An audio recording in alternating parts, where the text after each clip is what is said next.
soy Lenny, o Leonardo, soy frontend developer, trabajo ahora para Match.com, el sitio de citas online. Hago también frontend y backend, backend digamos también relacionado a el backend que se encarga de nutrir al cliente con la API, algo que Palermo le dice el backend of the frontend, y te lo dan en frasquito.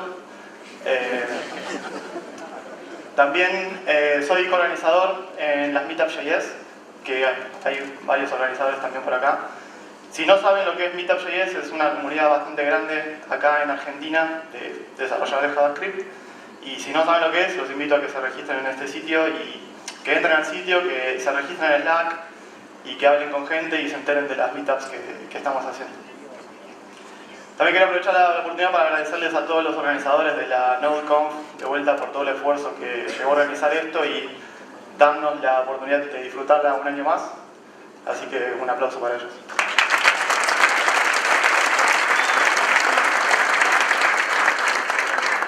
Sí, bueno, hoy les voy a hablar un poco de estas dos herramientas. Me imagino, levanten la mano quienes las usan en alguno de sus proyectos, las dos o alguna de dos. Sí, veo ahí muchísimas personas levantando las manos. Y quienes, levanten la mano quienes, digamos, las usaron más allá de configurarlas, es decir, saben cómo funcionan por dentro o implementaron algún plugin, alguna herramienta de ASLint. Ahí no tantas manos, perfecto. Entonces la charla les va a servir. Así que bueno, vamos a comenzar. Vamos a hablar un poco de Babel. ¿Qué es lo que hace Babel? Babel es un programa, una herramienta que toma nuestros archivos de JavaScript que escribimos en alguna versión de JavaScript con algunas características, algunos features de sintaxis que soporta, y se encarga de transformarlos de vuelta a JavaScript, pero en una versión que, digamos, esté soportada por el entorno en el que queremos ejecutar nuestro JavaScript. Es decir, si tenemos un browser que no es muy moderno y no soporta ciertas versiones de la sintaxis de JavaScript más nuevo, Babel se encarga de convertir eso en términos de características que ya estén implementadas y nos da ese código que debería correr en forma equivalente al que escribimos, tanto en versiones de browser como versiones de Node. Pero en realidad eso no es exactamente lo que hace Babel. Babel es mucho más genérico que eso. Babel es una herramienta que nos permite tomar código JavaScript con la sintaxis que, digamos, de versiones nuevas o de versiones experimentales, características experimentales, y nos permite transformar ese código como queramos. No necesariamente tiene que ser transformarlo a el equivalente de una versión anterior, sino que podemos transformarlo como se nos dé la gana. De hecho, existen plugins de Babel que, por ejemplo, en este caso, tenemos esta función IDX que la estamos importando del módulo IDX y podemos ver que la utilizamos de una forma parecida al get de Lodash, que los que no conocen lo que es el get de Lodash trata de acceder a una propiedad nesteada dentro de un objeto de una forma segura sin tirar alguna excepción o algo si alguna propiedad en el medio no esté definida. Lo hace de una forma quizá un poco más, o sea, no utiliza strings, utiliza una arrow function ahí para poder acceder a ese objeto. Y bueno, efectivamente en runtime esto hace lo mismo que Lodash, sino que, o sea, si esto tira alguna excepción, se encarga de agarrarla y devuelve un valor por default. Pero esto puede llegar a resultar costoso de hacer todo el tiempo en runtime si pasa seguido. Entonces, en realidad la forma correcta sería, o la forma quizá más performante pero más incómoda, es escribir, digamos, todo el chequeo de condición de si cada una de las propiedades existe o no. Y justamente hay un plugin de Babel que viene con esa librería que hace esta transformación automáticamente. Entonces nosotros podemos seguir escribiendo esta versión y cuando compilemos con Babel vamos a tener esta otra versión que va a ser un poco más performante en los navegadores o en Node, en cualquier engine de JavaScript. Otro ejemplo, tenemos esta librería que se llama Bell, que tiene una función HTML que nos permite escribir HTML dentro de un string, permitiéndonos interpolar valores usando el template literal de la sintaxis de JavaScript 2015. Y esto lo que hace es, bueno, parsea este string en runtime y genera todas las operaciones del DOM que nosotros necesitamos para reflejar este HTML en esa variable. Pero también existe un plugin de Babel que se llama Shoshoify, Babel plugin Shoshoify, que nos convierte todo este cacho de código en el equivalente, ya directamente habiendo parseado el string y ejecutando las operaciones de DOM directamente. Es decir, que el código cuando se ejecute no tiene que tener el costo de parseo de ese string. Vamos a ver ahora qué hace ESLint. ESLint hace algo parecido, también toma nuestro código JavaScript escrito en alguna versión, lo analiza de cierta forma y en lugar de emitir código, lo que emite son reglas que están basadas en resultados en base a ciertas reglas que va a reconocer en base a ciertos patrones en nuestro código. Esos reportes pueden ser tanto errores como warnings, dependiendo de cómo lo configuremos. Y tenemos reglas de estilo, como por ejemplo indentación o dónde van las llaves, fuente de varias peleas entre desarrolladores. También reglas que efectivamente generan confusión y quizá sean propensas a hacer un mal uso sobre ellas, entonces la herramienta nos dice, cuidado que esto quizá no es lo que querés hacer, como por ejemplo el chequeo de doble igual por triple igual en algunos casos.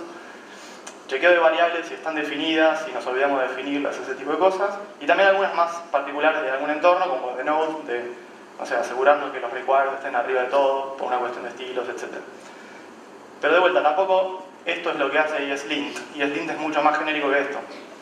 ESLint es un motor que se encarga de leer nuestros archivos de JavaScript, los va a analizar según ciertas reglas, que esas reglas pueden ser lo que nosotros querramos, y va a emitir reportes tanto que después podemos configurar como errores o warnings. Un ejemplo acá de una regla que no es de ninguna de las default de ESLint es esta que nos tira un error o un warning cada vez que queremos mutar un objeto. Es decir, cada vez que queremos acceder a una propiedad de un objeto y asignarle algo, esta librería o esta regla en realidad nos tira un error.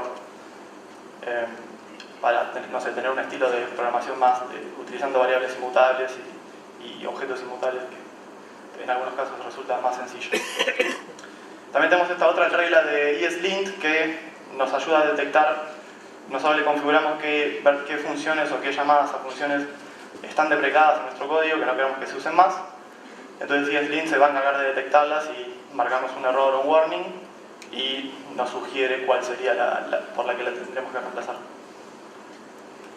Pero bueno, ¿cómo funcionan estas herramientas? ¿Cómo hacen para ser tan genéricas, hacer algo tan, digamos, abstracto de analizar código, convertir código y no ser extremadamente complejas o que no sea extremadamente complejo de hacer plugins o cosas para ello? Y bueno, la respuesta es, obviamente, magia. Bueno, en realidad no, como todo, cada vez que nos metemos adentro para entender lo que hacen, empezamos a entender. Y en realidad, para entender cómo funcionan estas herramientas, tenemos que entrar en el mundo misterioso y tenebroso de los parsers, que nadie se atreve a saber cómo hacen. Pero la verdad es que hacer un parser, o ver cómo funciona un parser es súper sencillo, solo requiere 2 pasos. Súper fácil. Pero bueno, tampoco el objetivo de la charla es explicar cómo hacer un parser. Para esto les recomiendo este link, que después cuando se comparta las slides pueden acceder a él, de James Kyle, que explica de forma muy didáctica cómo hacer un compilador en JavaScript que incluye el parser, y van a ver que conceptualmente por lo menos no es tan complicado. Pero a grandes rasgos, un parser lo que hace es toma ese código que lo tenemos en formato string y lo transforma en una estructura de datos con el objetivo de que esa estructura de datos sea más fácil de manipular que solamente strings con nuestro código, para poder hacer distintas cosas, como lo que hace Babel y lo que hace ESLint. Esa estructura se llama Abstract Syntax Tree, o AST, o AST, y como su nombre lo indica, es un árbol. Es decir, en términos de cómo nos lo podemos imaginar en JavaScript, es un objeto que se compone de otros objetos en sus propiedades. Para traerlo al mundo un poco más concreto, vamos a ver este ejemplo de código, donde tenemos una declaración de variable, una función, y abajo la estamos logueando en la llamada con un parámetro. Y vamos a ver cuál sería el AST que representa este código. Y a grandes rasgos es este. Fíjense, o sea, este código está representado por este árbol.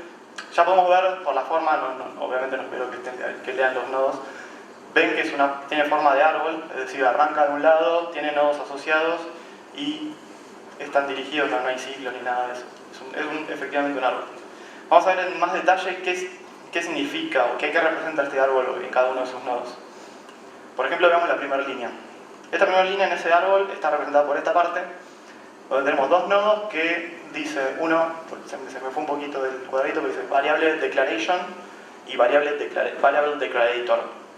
Pero eso no importa por ahora, fíjense que está nuestra información del código, es decir, esto por el nombre nos imaginamos que es una declaración de variable y está incluido el nombre de nuestra variable, que es conf, y el valor que le estamos asignando, que es el string node config. O sea, vemos que efectivamente se está representando el código en este AST. Vamos a ver este otro ejemplo que es un poquito más complejo, que es una llamada console log, la llamada de la función welcome con un string roberto.js. Ahí está. Por eso era. Y bueno, se representa en esta parte del árbol, en este subárbol, donde podemos ver, no sé si tengo el mouse, no sé para qué lado es, bueno, no importa. En esos dos nodos del medio negros vemos que dice call expression y member expression. O sea, podemos ver que arranca con una call expression, que es la llamada a una función, pero donde lo que estamos llamando es un member expression, es decir, un acceso a una propiedad, a un miembro de un objeto, que efectivamente es console log. O sea, estamos llamando a console log. Y como argumento lo que le estamos pasando es otra llamada, que esta vez es una llamada simplemente a una función, a un identificador que es welcome, que le estamos pasando por argumento el string literal. También lo podemos ver esta estructura no solo como un diagrama, sino como un objeto JSON, como lo habíamos dicho antes, un objeto literal. Y podemos identificar en este JSON que corresponde a esa asignación de variable, que es el primer ejemplo que vimos, podemos identificar ahí todos los nodos que vimos antes. Tenemos ahí arriba la variable declaration, el variable declarator, identifier y el string literal. Y también vemos que tiene la información asociada dependiendo de qué tipo de nodo sea ese árbol. O sea, cada objeto tiene su propiedad type, que identifica qué tipo de nodo es, que representa cada parte de la sintaxis de esa línea. Y cada tipo de nodo tiene distintos valores asociados, como por ejemplo el identifier ahí tiene el nombre, que es el nombre del identificador, que es conf, el nombre de nuestra variable, y el string literal tiene el valor, que es el string node config. Podemos guardar, digamos, cualquier tipo de información que queramos en este AST. En realidad esto va a depender de qué parser utilicemos. Hay muchos parsers de JavaScript. Todos estos ejemplos los estoy usando con el parser de Babylon, que es quizá uno de los más populares, que a su vez está basado en otro parser que se llama Acorn, así en forma anecdótica. Pero bueno, algo interesante de notar con esta estructura, que ya, imagínense comparándolo con manipular strings directamente. Ya tenemos un montón de problemas solucionados, como por ejemplo el buscar la palabra const. Tenemos que tener en cuenta, no sé, si está dentro de un método, si está dentro de un comentario, si está dentro de un string. Todas esas ambigüedades ya están resueltas por el parser por nosotros, y en esta estructura ya ese problema no existe. Y además, como la estructura es un árbol, podemos deducir conceptos más complejos, como por ejemplo el scope de una variable. Recorriendo, o sea, dependiendo en qué posición del árbol esté ese identificador, podemos ver a qué tiene acceso o quiénes tienen acceso a él. Podemos darnos cuenta en un closure de una función a qué variables tiene acceso. Eso lo podemos hacer analizando el árbol. Quizás no sea tan sencillo, pero analizar un árbol es muchísimo, ya nos permite hacer estas cosas que son más complejas. Pero bueno, ¿qué podemos hacer en realidad una vez que tenemos el AST? Podemos hacer distintas cosas. En principio podríamos crear un intérprete que recorra ese árbol y vaya ejecutando cada una de las sentencias. Entonces podríamos correr nuestro código con el AST. En segundo lugar, podríamos de vuelta buscar patrones o analizar la forma que tienen distintas partes del árbol, distintas combinaciones, y sacar algún tipo de conclusión o reportar algún tipo de cosa.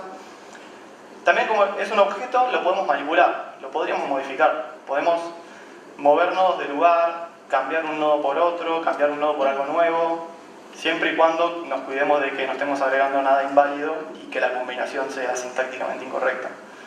Pero podemos hacerlo, digamos. Podríamos cambiar el nombre del identificador de la variable si tenemos ganas. lo podemos hacer muy fácilmente.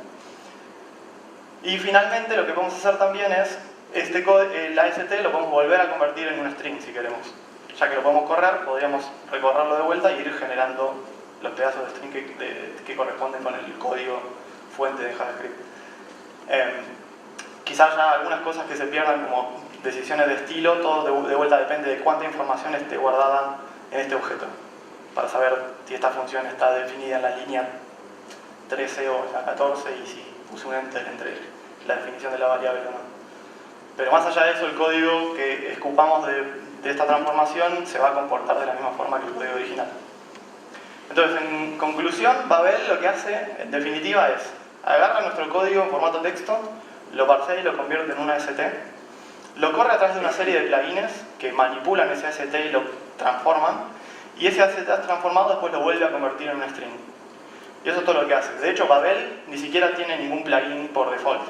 O sea, Babel, si lo corremos sin plugins, lo que hace es escupir el mismo código que le pasamos. No hace nada. Y por otro lado, ESLint arranca similar, arranca con nuestro código fuente, lo parsea y lo transforma en un AST. Esta vez este AST lo corre por una serie de reglas que en vez de manipular el AST como antes, van a ir encontrando distintos patrones, se van a ir recolectando en reportes, que dependiendo después de vuelta cómo lo configuremos, van a terminar siendo errores o warnings. Entonces, bueno, vamos a ver un poco cómo podemos manipular el AST, por ejemplo, haciendo un plugin de Babel. Para ver un poco más concretamente cómo es esto de modificar un AST. Lo que vamos a hacer en este ejemplo es transformar el spread operator de los objetos en, que todavía no es estándar, creo que está cerca, pero todavía no. Y lo vamos a transformar en Object Assign, que es más soportado en más entornos, en su equivalente. Que es efectivamente lo que Babel también hace, pero lo vamos a hacer nosotros en forma para que sea más didáctico.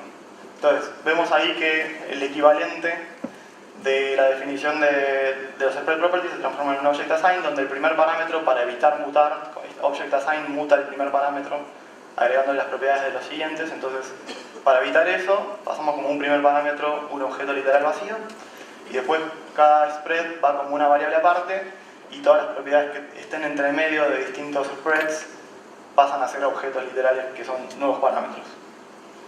Entonces, el primer paso para hacer un plugin o para hacer cualquier tipo de transformación sobre una AST es primero ver lo que queremos transformar, cómo se ve en una AST. Y esto lo vemos acá. Por ejemplo, este es el caso quizá más básico de una spread property y su AST que se corresponde ahí.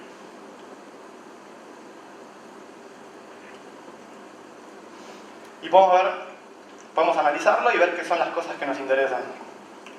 En este caso en particular, como nosotros lo que queremos hacer es transformar ese objeto literal en una llamada a Object Assign, el nodo del lado derecho de la definición de variable, que es el Object Expression que está allá arriba, es lo que nos interesa, que es lo que vamos a estar buscando para reemplazar.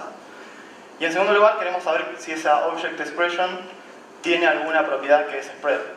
Que eso lo podemos ver ahí, que la primera property es de tipo spread property. O sea, vamos a tener que buscar Object Expressions donde alguna de sus properties sea de tipo spread property. Y eso es lo que queremos reemplazar. También podemos ver después los demás parámetros para poder compararlos con lo que no tenemos que buscar y eventualmente para saber lo que le tenemos que pasar después a la función final, que es justamente el siguiente paso. O sea, el siguiente paso, una vez que ya sabemos qué es lo que queremos buscar, tenemos que ver a qué lo queremos transformar.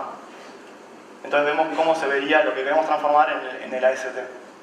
Este es un poquito más largo, ya que es una llamada a un método, pero podemos ver ahí los distintos nodos. Es parecido al ejemplo que vimos antes en el diagrama, que es una call expression a un member expression donde tenemos object y assign, y donde el primer parámetro es una object expression vacía, sin properties, y después cada uno de los distintos parámetros, cuando son variables, son identificadores de variables, y cuando son otros objetos, son object expressions con propiedades normales. Entonces, bueno, ya con esto tenemos la información necesaria para poder empezar a crear nuestro plugin en Babel. Entonces, bueno, vamos a arrancar con el boilerplate que requiere Babel para crear un plugin, que no es tanto, es simplemente tenemos que exportar una función que recibe un parámetro Babel que tiene toda la API de Babel para que podamos utilizar, Y en general, como la API más útil es la parte de types, se suele obtener y guardarla en una variable t para que sea más fácil de llamar, pero bueno, no es requerido, simplemente porque es la más común de utilizar.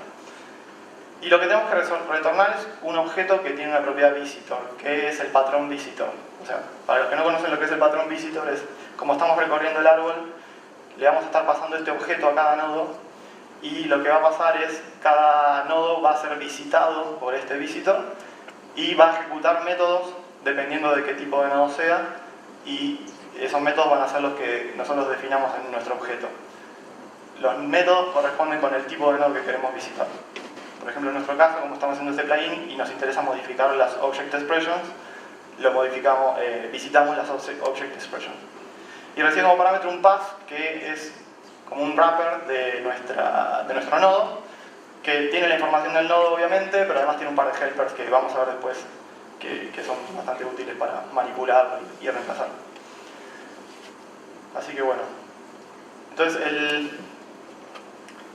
el siguiente paso entonces es, ya sabemos qué tipo de nodo es, o sea, el siguiente paso es recorrer los parámetros, las properties, y ver que, primero, detectar si de verdad esta Object Expression es algo que tenemos que reemplazar o no, y después ir acumulando los parámetros para pasarle al Object Assign. Esto lo hacemos primero chequeando, o sea, lo primero que tenemos que hacer siempre dentro de visitar un nodo justamente es chequear si tenemos que transformarlo o no. En este caso, una Object Expression la vamos a transformar solamente cuando tenga una spread property adentro. Si no, si es un objeto literal con propiedades normales, no queremos hacer nada. Entonces acá tenemos el código recorriendo, estamos recorriendo todas las properties en path node properties por cada una. Lo que hacemos es, si hay alguna que es una spread property, utilizando una función helper de la librería de Babel, ahí ya tenemos la condición de que vamos a transformar, y si ninguna de las properties será de este tipo, entonces cuando terminamos de recorrer los parámetros, nos vamos. Y a medida ya que estamos recorriendo las properties, podemos empezar a transformar nuestros parámetros para el Object Assign, que como dijimos es cada propiedad que esté entre medio de una spread property se va a transformar en un objeto literal con esas propiedades, y cada spread property se transforma en un parámetro más en el Object Assign. Y acá lo que vamos haciendo es justamente eso, vamos acumulando propiedades normales, Object Properties, hasta que no encontremos una spread property. En ese caso, cuando encontramos una spread property, creamos un objeto literal con las propiedades que ya tengamos acumuladas, lo ponemos como argumento y además ponemos como argumento el identificador del spread property. Y cuando terminamos de recorrer las properties, si nos quedó algunas propiedades que no terminamos de guardar todavía, acumuladas, generamos un nuevo parámetro también para ellas. Entonces, bueno, ya tenemos los argumentos listos para el Object Assign. Ahora lo que nos queda es generar el reemplazo. Y eso lo hacemos con path, tiene un método replaceWith, que acá es donde nos sirve saber a qué era lo que teníamos que transformar. Recuerden que era una call expression de una member expression con Object y Assign como identificadores. Y como segundo parámetro tenemos los argumentos, que son los argumentos que veníamos acumulando hasta ahora, pero le agregamos adelante de todo el objeto vacío, el objeto literal vacío. Y listo, ese es el plugin que reemplaza Object Spread por Object Assign. No es mucho código para todo lo que está haciendo, digamos. Piensen en cómo lo harían esto manipulando un string directamente. Así que bueno, como ustedes no son como yo y yo me sé ya todo de memoria, todos los tipos de properties de AST en todos los parsers posibles, y sobre todo no sé si están arrancando en el tema, existe esta herramienta que yo nunca usé, que se llama astexplorer.net, que se la super recomiendo, a pesar de que nunca la haya usado y nunca haya hecho estas cosas con esa herramienta, que permite visualizar en tiempo real, por un lado nuestro código y por otro lado el AST, y también incluso nos permite generar nuestro propio plugin, ya que tiene un modo para que abran dos paneles abajo y podamos escribir nuestro plugin, visualizar nuestro código de entrada, nuestro código de salida y el AST, y hasta que casi que podemos crear nuestros propios plugins de Babel o de ESLint o de muchas cosas más directamente desde esta herramienta, y luego cuando terminamos copiamos y pegamos y ya somos felices. Bueno, y así como cuando vemos algo en la calle o alguien nos dice, che, viste esto en la calle, y después lo ves y lo empezás a ver por todos lados de golpe, lo mismo pasa con ASTs. Y resulta que los ACTs están por todos lados. Los tenemos, por ejemplo, en Babel y en ESLint, como ya lo vimos. TypeScript y Flow utilizan la información de AST, de parsear el código para hacer todo el type checking. PostCSS, que seguramente muchos lo utilizamos, es como el Babel de CSS, parsea en este caso CSS, y lo transforma en una AST y empieza a transformarlo. Prettier, no sé si alguno conoce o utiliza esta herramienta para formatear código de JavaScript. Lo que hace justamente es agarrar el código, lo parsea y lo transforma en una AST y se olvida de todos los temas estilísticos que tenía antes el código y lo vuelve a regenerar con sus propias reglas, que bueno, algunas pueden ser configuradas. Webpack también tiene ciertas partes donde utiliza el AST para determinar dónde están los imports y ese tipo de cosas. Y bueno, GraphQL también, mi propio lenguaje ya es un lenguaje distinto, así que todas las herramientas que se encarguen de interpretar esas queries de GraphQL tienen que parsear esa query y manipular ese AST, interpretarlo. Así que saber ASTs en realidad les abre las puertas a entender un montón de herramientas, no solo Babel o ESLint. Pero no solo pueden aprender a entender herramientas, sino que la idea de mi charla es invitarlos a que sepan utilizar estas herramientas del AST en particular para poder construir todo tipo de ideas locas con ASTs. Construir ideas locas AST.